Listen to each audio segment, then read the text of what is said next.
Hello friends, రేపు రాబోయే complete episode ఇప్పుడు వీడియోలో చూస్తారు. వీడియోలోకి వెళ్ళిపోతే అపూర్వ సీరియస్గా ఇలా అంటూ ఉంటుంది. గింటే ఆ శారదన్ అంటే పర్వాలేదు, కానీ ఆ కృష్ణప్రసాద్ అన్నా కానీ పర్వాలేదు, కానీ మిమ్మల్ని అంటున్నారు బావా.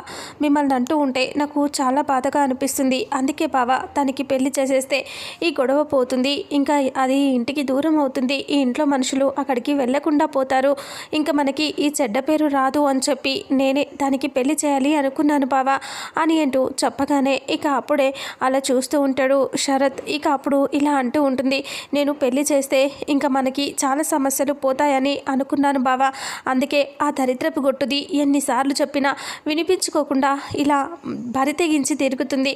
అలాంటి దాన్ని ఇంకా ఇలా చేయాలని నేను నిర్ణయించుకున్నాను బావా. దానికి పెళ్లి చేసేస్తే కనుక అది మళ్ళీ ఇంటి వైపు చూడదు, అందుకనే ఇంకా పెళ్లి చేసి దాన్ని పీడ వదిలించుకుందామని ఇలా చేశాను బావా అని అంటూ ఉంటే ఇక గగన్కి వాళ్ళ అమ్మని అలా తిడుతూ ఉంటే చాలా కోపం వచ్చేసి సీరియస్గా చూస్తూ ఉంటాడు. ఇక అప్పుడు ఇలా అంటూ ఉంటుంది, చూడు బావా, నేను చేసిన దాంట్లో ఏమాత్రం తప్పులేదని నాకు అనిపిస్తుంది బావా. ఎందుకంటే నీకు ఎంత చెడ్డ పేరు వస్తుందో ఆ మాటలు వింటూ నీకు తెలియట్లేదు బావా. అవి నేను వింటూ ఉంటే నాకు ఎంత బాధగా ఉందో తెలుసా. అందుకనే ఇలా చేశాను బావా. నేను చేసిన దాంట్లో తప్పుందా బావా అని అంటూ అపూర్వ అడుగుతుంది. అందరూ అలా చూస్తూ ఉంటారు. గగన్ కోపంగా చూస్తూ ఉంటే ఇంకా అందరూ మిగతా వాళ్ళంతా కూడా ఇంట్లో టెన్షన్గా చూస్తూ ఉంటారు. చెప్పు బావా, నేను చేసిన దాంట్లో తప్పుందా అని అంటే ఇంకప్పుడు శరత్ అలా చూస్తూ ఉంటాడు. ఇక ఒక్కసారిగా గగన్ తప్పు లేదు అని అంటాడు. కళ్ళల్లో కన్నీళ్ళు వచ్చేస్తూ ఉంటాయి. చాలా కోపంగా మొహం అంతా ఎర్రబడిపోతుంది గగన్కి. ఇక ఇలా గట్టిగా అరుస్తాడు, తప్పు లేదు, తప్పు లేనే లేదు అని అంటాడు. శరత్ షాక్ అయిపోయి వాళ్ళ అమ్మ గురించి చెప్తూ ఉంటే తప్పు లేదంటున్నాడే ఏంటి అన్నట్టుగా అలా చూస్తూ ఉంటే ఇక అప్పుడే శరత్ అలా సడన్గా చూస్తూ ఉంటే గగన్ ఒక్కసారిగా ముందుకు వస్తూ, లేదు, నువ్వు అన్న దాంట్లో తప్పు లేదు, ముమ్మాటికి లేదు అని అంటూ నువ్వు అని ఎంత పెద్ద తప్పు చేసావో తెలుసా. సరిదిద్దుకోలేనంత పెద్ద తప్పు చేసావు. నిన్ను ఊరికే వదిలిపెట్టనే అని అంటూ ఇక అపూర్వ దగ్గరికి వచ్చేస్తాడు గగన్. వచ్చి అపూర్వ మీద ఒక్కసారిగా గగన్ విరుచుకు పడతాడు. అపూర్వ పీక పట్టుకుంటాడు. ఎంత పెద్ద తప్పు చేసావే, మా అమ్మనని అంత పెద్ద మాటలని తప్పు చేసావు. మామూలు తప్పు కాదు నువ్వు చేసింది, నువ్వు చచ్చినా సరిదిద్దుకోలేని తప్పు. నిన్ను వదిలిపెట్టను అని గగన్ అపూర్వ పీక పట్టుకొని నొక్కేస్తూ ఉంటే అందరూ విడిపించడానికి ట్రై చేస్తూ ఉంటారు. వెనక నుంచి వచ్చి శరత్ కూడా విడిపిస్తూ ఉంటాడు. అయినా సరే గగన్ వదలకుండా పీక పట్టుకొని నొక్కేస్తూ ఉంటాడు. ఇక శరత్ ఇలా విడిపించడానికి చూస్తే గట్టిగా తోసేస్తాడు గగన్. శరత్ వెళ్ళి అక్కడ పడిపోతాడు. ఇక అప్పుడు గగన్ ఇలా అంటాడు, ఈరోజు నిన్ను చంపేదాకా నేను వెళ్ళనే, నిన్ను చంపేస్తానే నేను అని అంటూ ఉంటే, రేయ్ వదలరా, వదులు అని అంటే, రేయ్ వదిలిపెట్టరా, దినసరిగా పైకి వెళ్ళిపోతాడు.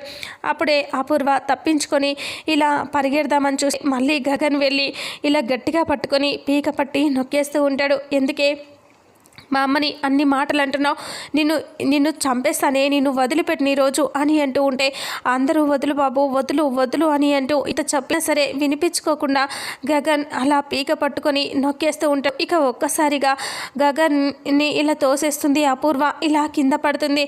కింద పడేసరికి అక్కడ ఉన్న పూల తొట్టి తీసుకొని ఇక అక్కడికి వచ్చేస్తూ ఉంటాడు గగన్. తన మీద వేసి నీ తల మీద వేసి చంపేస్తానే అని అంటూ అలా వస్తూ ఉంటాడు. ఇక అప్పుడు అపూర్వ వద్దు అని అంటూ వెనక్కి కింద పడిపోతుంది కదా, జరుగుతూ ఉంటుంది. ఇక భూమి పరిగెత్తుకొని వచ్చేస్తూ ఉంటుంది.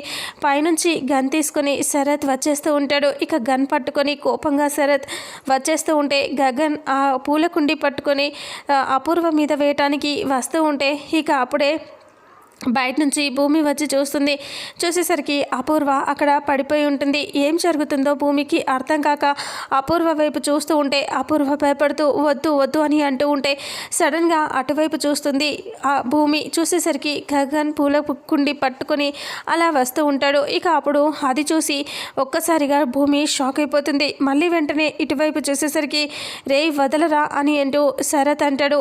అప్పుడే భూమి శరత్ వైపు చూస్తుంది. ఒక్కసారిగా షాక్ అయిపోతుంది. ఇతనేమో పూలకుండి పట్టుకొని రెడీగా ఉంటే అతనేమో గన్ను పట్టుకొని రెడీగా ఉంటాడు. అది చూసి భూమి షాక్ అయిపోయి అలాగే చూస్తూ ఉంటుంది. ఇద్దరి వైపు చూస్తూ టెన్షన్ పడుతూ ఉంటుంది. ఇక గగన్ని శరత్ ఇలా అంటాడు, వదిలేరా, ఆ పూలకుండి పక్కన పెట్టు, లేదంటే నిన్ను చంపేస్తాను అని అంటూ ఉంటాడు. బావా నన్ను కాపాడు బావా, నన్ను కాపాడు బావా, ప్లీజ్ బావా అని అంటూ అపూర్వ అంటూ ఉంటుంది. ఇక అప్పుడే గన్ పట్టుకొని ఇలా శరత్ అంటూ ఉంటాడు, వదిలిపెట్టు, అది తనని ఏం చేయొద్దు, నువ్వు అది తీసేయి అని అంటూ ఉంటే, నేను వదిలిపెట్టను, నన్ను చంపినా సరే నేను వదిలిపెట్టను, ఈరోజు తిండి నేను చంపేస్తాను అని గగన్ పూలకుండితో అలా వచ్చేస్తూ ఉంటాడు. రే వదలరా అని అంటే, లేదు దీన్ని చంపుతా, నేను వదలనే అనేసి ఇంకా పూలకుండితో ఇలా వేయబోతూ ఉంటాడు. ఇక అప్పుడే ఇక్కడ శరత్ కుమార్ షూట్ చేస్తాడు. ఇక అప్పుడే గగన్కి బుల్లెట్ తగిలే సమయానికి ఇక భూమి గగన్ని తోసేస్తుంది. ఆ పూలకుండితో వేయబోతూ ఉంటే వద్దు అనేసి గగన్ వెనక్కి జరుగుతాడు. ఇక అప్పుడే ఆ బుల్లెట్ కాస్త భూమి గుండెల్లో గుచ్చుకుంటుంది. ఇక భూమి గుండెల్లో బుల్లెట్ దిగిపోతుంది. ఇక ఒక్కసారిగా భూమికి ఏం జరిగిందో అర్థం కాదు, బ్లడ్ అంతా ఫేస్ అంతా పడిపోతుంది. ఇక అప్పుడే గగన్ చూసి షాక్ అయిపోతాడు, శరత్ కూడా చూసి షాక్ అయిపోతాడు. ఇక భూమి కళ్ళల్లో నుంచి కన్నీళ్లు వచ్చేస్తూ ఉంటాయి. ఇంకా కదలటం కూడా రాదు, తనకి బుల్లెట్ దిగిపోతుంది కదా, అలాగే చూస్తూ ఉంటుంది భూమి. ఇంకా ఏడుస్తూ కళ్ళల్లో నుంచి కన్నీళ్లు కారిపోతూ ఇంకా ఫేసు మొత్తం అంతా బ్లడ్గా మారిపోతుంది. అలా చూస్తూ ఉంటుంది భూమి. ఇంకా తను సైలెంట్గా ఉండి ఒకసారి గగన్ వైపు, ఒకసారి వాళ్ళ నాన్న వైపు చూస్తూ ఉంటుంది. వెనకాల వాళ్ళ ఫోటో అలా చూపిస్తూ ఉంటారు. భూమి వెనకాలే ఉంటుంది ఆ ఫోటో. అపూర్వ కిందనే కూర్చొని ఉంటుంది కదా, అపూర్వ కూడా షాకింగ్గా చూస్తూ ఉంటుంది. మిగతా అంతా కూడా భూమికి బుల్లెట్ దిగిందని చెప్పి అందరూ షాకింగ్గా చూస్తూ ఉంటారు. ఇక అపూర్వ అలా చూస్తూ ఇంకా అలాగే చూస్తూ ఉంటుంది. ఒక్కసారిగా అమ్మ భూమి అని అంటూ వాళ్ళ నాన్న అంటాడు. గగన్ దగ్గరికి పరిగెత్తుకొని వచ్చేస్తూ భూమి అని అంటాడు. ఇక అప్పుడే భూమి ఇలా అమాంతం కింద పడిపోతూ ఉంటుంది. ఇక అప్పుడే శరత్ ఒకవైపు నుంచి గగన్ ఇంకో వైపు నుంచి ఇద్దరు ఒకేసారి వచ్చి కింద పడిపోతున్న భూమిని పట్టుకుంటారు. ఇక భూమి ఇద్దరి వైపు చూస్తూ మెల్లమెల్లగా కళ్ళు మూస్తూ ఉంటుంది. గగన్ భూమి భూమి అని అంటూ ఇలా చంపల మీద టచ్ చేస్తూ ఉంటాడు. ఇక వాళ్ళ నాన్న కూడా ఒకవైపు కళ్ళు ముయ్యొద్దమ్మా, లేమ్మా భూమి లేమ్మా, అయ్యో ఎంత పని చేశాను అనేసి ఇద్దరు లేపటానికి ట్రై చేస్తూ ఉంటారు. అయినా సరే భూమి స్పృహ కోల్పోతూ ఉంటుంది. అలాగే ఇద్దరు తీసుకొని కార్లో ఎక్కించేసి ఇద్దరు చెరో పక్క కూర్చుని డ్రైవర్ పోనీ అని గగన్ అంటాడు. ఇక ఫాస్ట్గా వెళ్ళు అని అంటూ ఉంటే ఇంకా కార్ వెళ్తూ ఉంటుంది. భూమి కళ్ళు ముయ్యొద్దు భూమి అని అంటూ గగన్ చెప్తూ ఉంటాడు. శరత్ కూడా అమ్మ లేమ్మా భూమి, అయ్యో నా చేతులతో నేను ఇలా చేశానే, నా కూతుర్ని నేనే అనేసి శరత్ ఏడుస్తూ ఉంటాడు. ఇక వాళ్ళు అలా కార్లో వెళ్ళిపోతూ ఉంటారు. ఇక అపూర్వ షాక్ అయిపోయి పైకి లేచి వచ్చేసి బయటికి వచ్చి చూస్తూ ఉంటుంది.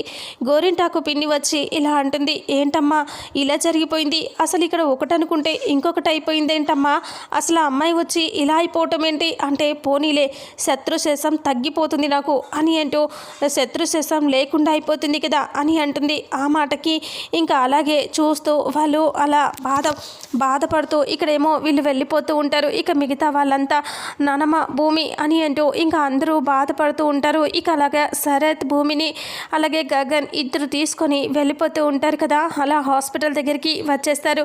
వచ్చిన తర్వాత ఇంకా డాక్టర్ అని శరత్ కార్లో నుంచి దిగి గట్టిగా అరుస్తాడు. ఇక భూమిని లోపలికి తీసుకెళ్ళిపోతారు. ఇక ఆపరేషన్ థియేటర్లోకి తీసుకెళ్ళి ట్రీట్మెంట్ ఇస్తూ ఉంటారు. డాక్టర్ సర్జరీస్ మొదలు పెడతారు. ఇక అలా సర్జరీ జరుగుతూ ఉంటుంది. గగన్ బయట ఉండి చాలా కోపంగా చూస్తూ ఉంటాడు. ఇక ఇక్కడేమో శరత్ బాధపడుతూ నిలబడి ఉంటాడు.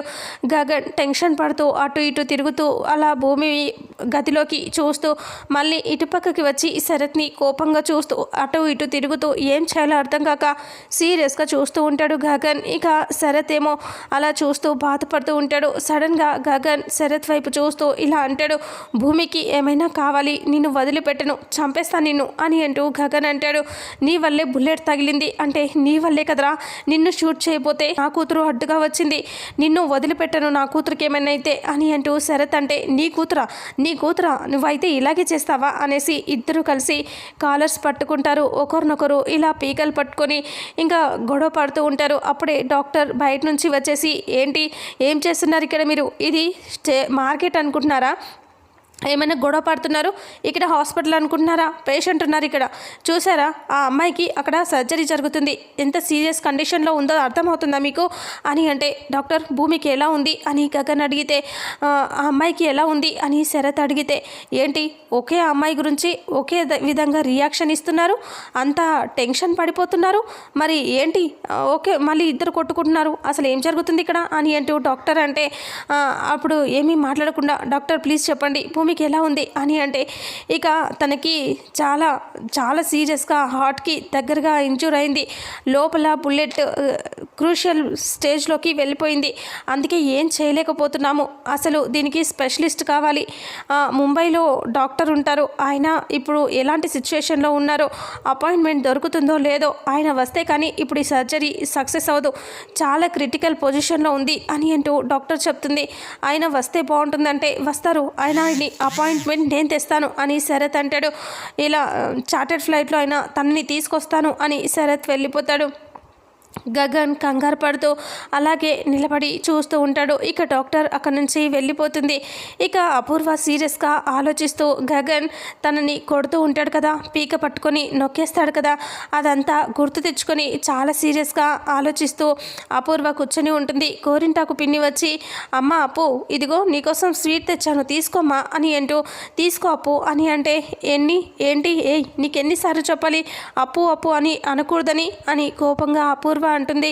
అలా అంటే, అయ్యో కాదమ్మా నీకు ఒక గుడ్ న్యూస్ చెప్పడానికి తీసుకొచ్చాను అపూర్వ అని అంటుంది. గుడ్ న్యూసా ఏంటది అని అంటూ, సారీ నిన్ను అనవసరంగా పెద్దదానివైనా అనేసాను అంటే, పర్వాలేదులే సరే నీకు న్యూస్ చెప్పడానికి వచ్చాను, ఆ భూమి పైకి పోయేలా ఉందంట అని అంటే, ఏంటి పోయేలా ఉందా అని అంటూ అపూర్వ అంటే, పోయేలా ఉందంట డాక్టర్, ఇలా క్రూయల్లో ఉందని చెప్పారంట, హార్ట్కి దగ్గరగా బుల్లెట్ తిగిలిందంట అంటే, క్రూయల్ కాదు క్రూషియల్ అని చెప్పేసరికి అదేదో అలా ఉందంట, అందుకే అది చచ్చిపోతుందని చెప్పారంట అంటే, ఇంకా అప్పుడే స్వీట్ తీసుకో అంటే స్వీట్ తీసుకుంటుంది అపూర్వ. ఇలా తినబోతూ ఉండగానే ఇంకొక విషయం చెప్పాలి నీకు అంటే, ఏంటి అంటే, ముంబైలో డాక్టర్ని తీసుకురావడానికి మీ ఆయన వెళ్తున్నాడంట, మీ ఆయనని అడ్డుకోవాలి నువ్వు, మీ ఆయన కానీ ముంబై నుంచి డాక్టర్ని తీసుకొస్తే బ్రతికే ఛాన్స్ ఉంది అంటే, ఒక్కసారిగా అపూర్వ మళ్ళీ సీరియస్ అవుతుంది. ఏంటి నువ్వు ఏది తిన్నగా చెప్పవా, ఇప్పుడు మళ్ళీ ఇలా చెప్తున్నావు, ఇందాకనే కదా చచ్చిపోతుంది అని చెప్పవు అంటే, అదే అనుకున్నారంట మీ ఆయన ఆగ మేఘాల మీద బయటికి వచ్చేసి ముంబై నుంచి డాక్టర్స్ని తీసుకొస్తానని చెప్పాడంట. మీ ఆయన డాక్టర్ని తేకపోతే సరిపోతుంది కదా, నువ్వు మీ ఆయనకి చెప్పు డాక్టర్ని వద్దని చెప్పి అంటే, ఏంటి పిచ్చిగా ఉందా నీకు, నేను అలా చెప్తే ఊరుకుంటాడా, అమ్మాయికి బుల్లెట్ తగిలింది నేను వెళ్ళొద్దు అని చెప్తే నన్ను ఏమనుకుంటాడు, ఆయన దృష్టిలో నేను దేవతని అంటే, నీ దృష్టిలో మాత్రం ఆయన వెర్రిబాగులోడు కదా అని అంటే, ఈ సీరియస్గా చూస్తుంది అపూర్వ. ఇక అప్పుడే ఇలా అంటూ ఉంటుంది, అనవసరంగా మళ్ళీ బ్రతుకుతుందంటే చిరాక ఉంది నాకు, ఫస్ట్ ఏమో ఇదే న్యూస్ చెప్పొచ్చు కదా అని అపూర్వ అంటుంది. ఎలా ఆపాలి అని అపూర్వ సీరియస్గా ఆలోచిస్తూ ఉంటుంది. ఇక ఇంతటితో రేపు రాబోయే ఎపిసోడ్ ఎండ్ అవుతుంది. మరుసటి ఎపిసోడ్లో ఏం జరుగుతుందో తెలుసుకుందాం.